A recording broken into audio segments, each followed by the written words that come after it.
السلام علیکم ورحمۃ اللہ وبرکاتہ۔ الحمدللہ رب العالمین الرحمن الرحیم مالک یوم الدین ایاک نعبد و ایاک نستعین۔ حضرات و سامعین ناظرین، اللہ رب العالمین نے ہمیں دین حنیف عطا فرمایا ہے۔ دین حنیف کے اندر ہر طرح کی رہنمائی اللہ رب العالمین نے اپنے بندوں کے لیے عطا فرمائی ہے۔ پیارے پیغمبر نبی رحمت صلی اللہ علیہ وآلہ وسلم نے بھی ہمارے لیے ہر طرح کے مسائل کی رہنمائی فرمائی ہے، خواہ وہ مسئلہ کسی قسم کا بھی ہو، انسان کی زندگی کے ساتھ اس کا تعلق ہونا چاہیے۔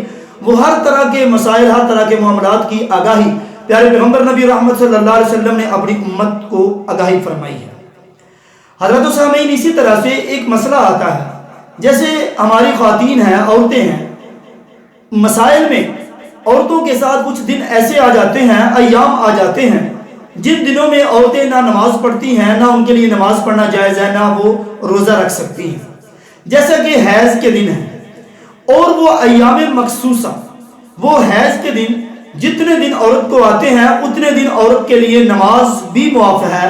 اور اسی طرح سے اگر روزے کے ایام ہیں، مثال کے طور پر رمضان کا مہینہ ہے، تو ان دنوں میں روزے بھی اس عورت کے لیے معاف ہیں۔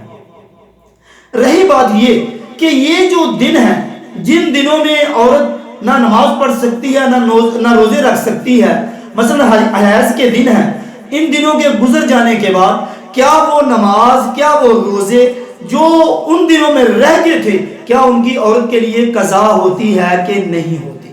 سوال یہ بنتا ہے۔ اب ہم اس کو دیکھتے ہیں کہ اس مسئلے کی وضاحت پیارے پیغمبر نبی رحمت صلی اللہ علیہ وسلم نے اپنے کس انداز میں اپنی امت کی رہنمائی فرمائی ہے۔ آقا علیہ الصلوۃ والسلام نے جو معاملات مردوں کے ساتھ اور ان کی بھی آگاہی فرمائی، اور جو معاملات عورتوں کے ساتھ ہیں ان کے بارے میں بھی وضاحت فرمائی۔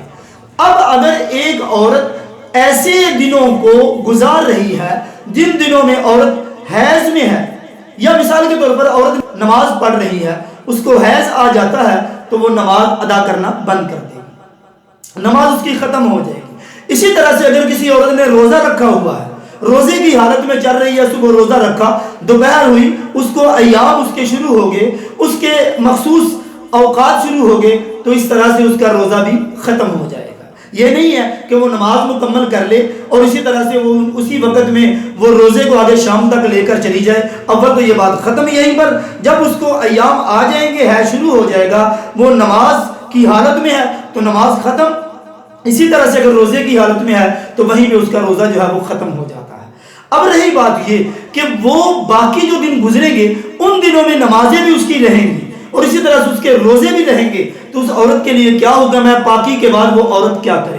حضرت عائشہ رضی اللہ تعالی عنہا، جو پیارے پیغمبر نبی رحمۃ صلی اللہ علیہ وسلم کی زوجہ محترمہ اور امت کی ماں ہے، وہ ہماری رہنمائی کس طرح فرماتی ہیں کہ جب ہم حیض کے دنوں میں ہوتے تو حیض کے دن جب ختم ہوتے، ہم پاکی کی حالت میں جاتے، تو رسول اللہ صلی اللہ علیہ وسلم ہمیں وہ اوقات، وہ جو دن جو گزرے ہوئے تھے جو ناپاکی کی صورت میں تھے، ان دنوں میں جو نمازیں رہ جاتی تھی ان دنوں میں نمازوں کی قضا نہیں ہوتی۔ یعنی اگر ایک عورت حیض کی حالت میں ہے، وہ 2 دن 4 دن 6 دن جتنے دن اس کے معاملات چلتے ہیں، جب وہ پاک ہو جائے گی ان دنوں میں جو نمازیں رہ جائیں گی ان نمازوں کی قضا نہیں ہوتی۔ ہاں، اگر روزے کی حالت میں ہو، رمضان کے مہینے کے روزے ہوں، ان روزوں کی حالت میں اگر ناپاکی کی حالت میں وہ روزے رہ جائیں تو ان روزوں کی قضا بعد میں دی جائے گی، البتہ نمازوں کی قضا نہیں ہوتی، روزوں کی قضا ہوتی ہے۔ یہ آقا علیہ الصلوۃ والسلام نے ہمارے لیے وضاحت فرمائی کہ اگر کوئی ایسی عورت جو ناپاکی میں دن گزار رہی ہے، اس کے نمازیں رہ جاتی ہیں اس کی، تو ان نمازوں کی قضا نہیں ہوتی۔ اللہ تعالیٰ سے دعا ہے اللہ تعالیٰ ہم سب کو صحیح معنوں میں قرآن و سنت کو سمجھنے کی، پڑھنے کی، اس پر عمل کرنے کی توفیق عنایت فرمائے۔ وآخر دعوانا الحمدللہ رب العالمین۔